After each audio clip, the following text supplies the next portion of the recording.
जब एक कागज तय करे आपकी साख को, दुनिया में कहाँ आप जाएंगे, बिना किसी बाधा के, बिना किसी अनुमति लिए, जब एक कागज तय करे, तब आप समझिए कि आपके देश की वैश्विक स्तर पर क्या पहचान है। जी हाँ, मैं बात कर रहा हूँ पासपोर्ट की, और मैं बात कर रहा हूँ भारत के पासपोर्ट की। भारत का पासपोर्ट आज एक नई बढ़त कायम कर चुका है, और वो बढ़त क्या है? बढ़त है 56 देश, और जहां बिना वीज़ा के आप जाइए। भारत का बस आपके पास क्या होना चाहिए? पासपोर्ट होना चाहिए।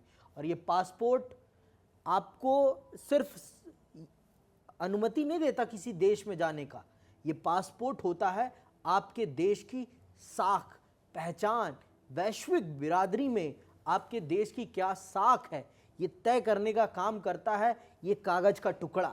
ये सिर्फ कागज का टुकड़ा नहीं है, वैश्विक राजनीति में, वैश्विक कूटनीति में आपके देश की क्या हैसियत है, क्या मादा रखता है आपका देश, ये तय करता है ये पासपोर्ट। तो आज वर्ल्ड वॉरियर में चर्चा इसी पासपोर्ट की और भारत की बढ़ती वैश्विक ताकत की। ये पासपोर्ट जो आज हमें 56 देशों में बिना किसी रुकावट के, बिना वीज़ा के जाने की अनुमति दे रहा है, इसका क्या मायने हैं, वैश्विक राजनीति में इसके क्या मायने हैं, और पूरा विश्व इसे किस दृष्टि से देखता है, और भारत के लिए इसके क्या मायने हैं पूरी वैश्विक बिरादरी में। तो आज इसी बात को हम चल रहे हैं डिस्कस करने। तो आयुष, मेरा सबसे पहला प्रश्न यही है आपसे कि जब भी हम पासपोर्ट की बात करते हैं और पासपोर्ट की रैंकिंग की बात करते हैं, तो हम ये देखते हैं कि कितने देशों में हम बिना वीज़ा के जा सकते हैं। तो जब हमें ये पता चलता है कि हमारे देश का पासपोर्ट 56 देशों में और हम वहाँ बिना वीज़ा के जा सकते हैं, तो ये कैसी अनुभूति होती है किसी भी राष्ट्र के नागरिक के लिए?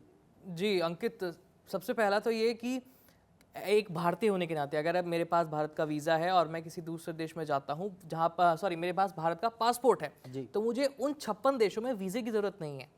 और जाहिर सी बात है कि इससे आपको ये लगता है, मतलब ये सबको, पूरी दुनिया को पता चलता है कि वो 56 देश भारत पर भरोसा करते हैं। वो समझते हैं कि भारत के अंदर क्वालिटी लाइफ है, वहाँ के सिटीजन्स जो हैं किस तरह के हैं, क्योंकि तमाम तरह की जो हैंडले पासपोर्ट इंडेक्स है वो कई सारी कैटेगरी पे पहले आपके पासपोर्ट को तौलता है, आपकी कंट्री को तौलता है, और उसके बाद आपको एक रैंक प्रोवाइड करता है। भारत की जो सबसे अच्छी रैंकिंग थी वो थी 2006 में जी। उस समय भारत के पासपोर्ट की रैंकिंग थी 71। इसके बाद 2006 के बाद से ये 80 के आसपास घूमता रहा। तो 2024 की बात मैं बता दूं, 2024 में रैंकिंग थी 80, फिर 25 में हुई 85, यानी हमारी रैंकिंग गिर गई थी।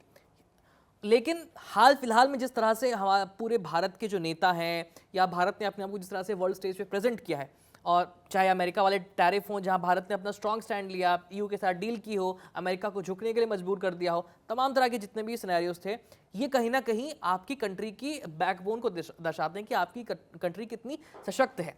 तो ऐसे में अब जो है वो 75वीं रैंक हमारे पास आ गई है, यानी कि सीधा 10 रैंक का जंप हमने लिया है, हम ऊपर बढ़े हैं। और अब सबसे बड़ी बात हमारे पास रहती है कि भाई किस आधार पर डिसाइड किया जाता है कोई भी पासपोर्ट कि कौन कितना स्ट्रांग है। सबसे पहला है फ्रीडम ऑफ ट्रैवल, कि आपके देश के अंदर अगर कोई बाहर से व्यक्ति आता है तो आपके यहाँ कितना फ्रीडम ऑफ ट्रैवल उसको दिया जाता है आने जाने के लिए। तो अगर इंडिया में ट्रैवल का फ्रीडम ऑफ ट्रैवल इन 10 सालों में या पिछले 1 साल में बेहतर हुई है, तभी वो हमारी रैंकिंग ऊपर गई है। दूसरा है improved quality of life for investor and their family. कोई बाहर से निवेश कर रहा है हमारे देश में, तो अगर वो अपनी फैमिली लेकर के आता है, जैसे बहुत सारे भारतीय अमेरिका में सेटल होते हैं या इंग्लैंड में सेटल होते हैं, तो वहाँ पे उनको क्वालिटी लाइफ मिलती है, उनके सपने पूरे होते हैं। तो क्या ऐसे अगर कोई विदेशी व्यक्ति भारत में निवेश करने के लिए आता है या रहना चाहता है या रहता है, तो क्या उसको वो सुविधाएं मिल रही हैं, उसको बेहतर सुविधाएं मिल रही हैं एक नागरिक होने के नाते, मनुष्य होने के नाते, केवल नागरिक नहीं मनुष्य होने के नाते, ये बताता है। दूसरा एसेट प्रोटेक्शन, अगर किसी दूसरे कंट्री का एसेट हमारे यहाँ है, कोई काम कर रहा है, और इनकेस कुछ ऐसा होता है कि उसके ऊपर कोई आंच आती है, तो भारतीय सुरक्षा एजेंसियां किस तरह से उसको सुरक्षा मुहैया करा सकती है। तीसरा और चौथा है प्लान बी फॉर कंटीजेंसीज, यानी कि सपोज कोई अनहोनी हो जाए या आतंकवादी हमला हो जाए या महामारी आ जाए, तो इसको हम किस तरह से कंट्रोल कर सकते हैं, टैकल कर सकते हैं, मेडिकल के स्तर पे हो, फैलने के स्तर पे हो, सुरक्षा की दृष्टि से हो, किस तरह से हम इवैक्यूएट कर सकते हैं। हमने देखा कि भारत के इवैक्यूएशन प्लान्स जो हैं वो बहुत स्ट्रांग रहे हैं, चाहे यूक्रेन को लेकर के हो, चाहे रशिया हो, है ना। हमने मिडिल वॉर जोन से जो है भारतीयों को रेस्क्यू किया है। तो ये सब चीज़ें जो है हमारे रैंकिंग को ऊपर लेके जाती हैं। तो ये 4 चीज़ें हैं, चूंकि जो हेनले पासपोर्ट इंडेक्स है इन चारों पैमानों पे वो किया, भारत के अंदर जैसी जैसी सुविधाएं मिलेगी उतना उतना भारत के जो नागरिक हैं उनका पासपोर्ट स्ट्रांग होता जाएगा। स्ट्रांग होगा तो दूसरी कंट्रीज जो है भारत को अलाउ करेंगे कि ठीक है आप आइए, हम आपको बिना वीज़ा के अपनी कंट्री में हम आप पे भरोसा करते हैं। चूंकि आपकी कंट्रीज के अंदर हमारे नागरिकों को ये सारी सुविधाएं मिल सकती हैं, इसलिए हम आप पे भरोसा करते हैं कि आप आइए और हमारे देश में घूमिए। आयुष, मेरा एक अगला प्रश्न यही रहेगा आपसे कि हम आने और अगर आपका वीजा मतलब आपका पासपोर्ट स्ट्रांग है तो आपको दुनिया के देशों में किस प्रकार से रिस्पेक्ट मिलती है, इस पे भी थोड़ा प्रकाश डालिए। क्योंकि हमारा पड़ोसी पाकिस्तान है, जब हम उसके वीजा या उसके पासपोर्ट की बात करते हैं तो हमें ये सुनने को मिलता है बहुत बार कि जो पाकिस्तानी नागरिक होते हैं वो अपने आप को पाकिस्तानी नागरिक ना बता के अपने आप को हिंदुस्तानी नागरिक प्रेजेंट करते हैं, जिससे कि उनको रिस्पेक्ट मिले। तो इस चीज को भी थोड़ा हमारे ऑडियंस के लिए क्लेरिफाई करिए कि एक जब आपका पासपोर्ट पावरफुल होता है तो आपको विदेशों में, आपने देश की तो बात बता दी, रैंकिंग कैसे डिसाइड होती है ये भी आपने बता दिया। तो अब ये बताइए कि अगर हम दुनिया में दूसरे देशों में हैं और हमारा ताकतवर पासपोर्ट है तो इसके दुनिया के दूसरे देशों में क्या बेनिफिट होंगे हमें? देखिए, रही बात पाकिस्तान की, जो आपने कहा कि पाकिस्तान के लोग खुद को इंडियन बताते हैं, एक तो शक्ल सूरत हम सबकी सेम है, भाषा सेम है। अब वो कुछ समय के लिए कुछ राजनीतिक परिस्थितियां ऐसी हुई कि वो अलग देश बन गए, वरना वो थे भारत का ही हिस्सा और भारत से माइग्रेट होकर गए। दूसरी चीज़ ये कि भारतीय डॉक्टर्स हो गए, इंजीनियर्स हो गए, ये पूरे वेस्ट में, चाहे अमेरिका ले लीजिए, चाहे इंग्लैंड ले लीजिए, यूरोप के दूसरे कंट्रीज ले लीजिए, वहाँ का जो मेडिकल सेक्टर है उसमें भारतीय डॉक्टर्स उनकी रीढ़ है, भारतीय नर्सेज उनकी रीढ़ है। वो इतना अच्छा काम करते हैं, पेशेंट केयर करते हैं कि लोग उन पर भरोसा करते हैं। अगर डॉक्टर भारतीय है तो लोग उससे इलाज कराना पसंद करते हैं। ऐसे ही जितने भी बड़ी टेक कंपनीज हैं, सॉफ्टवेयर कंपनीज हैं, हर किसी का सीईओ जो है वो भारतीय होगा, चाहे वो सुंदर पिचाई ले लीजिए, चाहे सत्य नडेला ले लीजिए, है ना। तो अलग अलग जो है कंपनीज हैं उन सबके जो हेड हैं वो इंडियन है। तो आप ये देखिए कि इंडियन पढ़े लिखे हैं, काबिल हैं, इकोनॉमी में जो है हेल्प कर रहे हैं, रादर देन पाकिस्तानी जिनको आए दिन जो है, जिनके ऊपर बॉम्ब ब्लास्ट के इल्ज़ाम लगते हैं, ग्रूमिंग गैंग्स। आप देख इंग्लैंड में जो हुआ एक सिख बच्ची के साथ जो पूरा केस हुआ है, वो तो पाकिस्तान की छवि आप देख लीजिए और भारत की छवि देख लीजिए।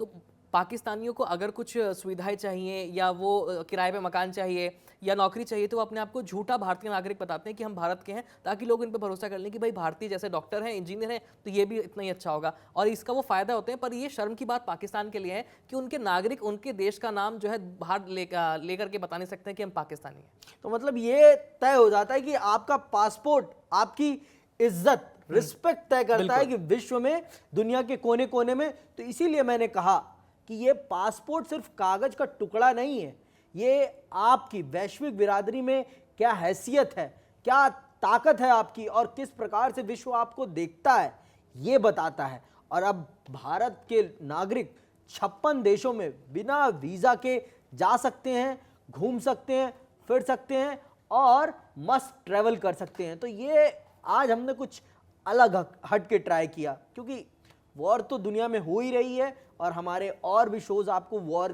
के लिए अपडेट करते रहते हैं। आज हमने आपको बताया कि एक वीज़ा, एक सामान्य सा कागज़ का टुकड़ा कैसे तय कर देता है आपके देश की हैसियत, राजनीतिक हैसियत, आर्थिक हैसियत और सैन्य हैसियत, सारी हैसियत सिर्फ एक कागज़ का टुकड़ा। तो आज के लिए बस इतना ही, मैं विदा लेता हूँ। जय हिंद, जय भारत।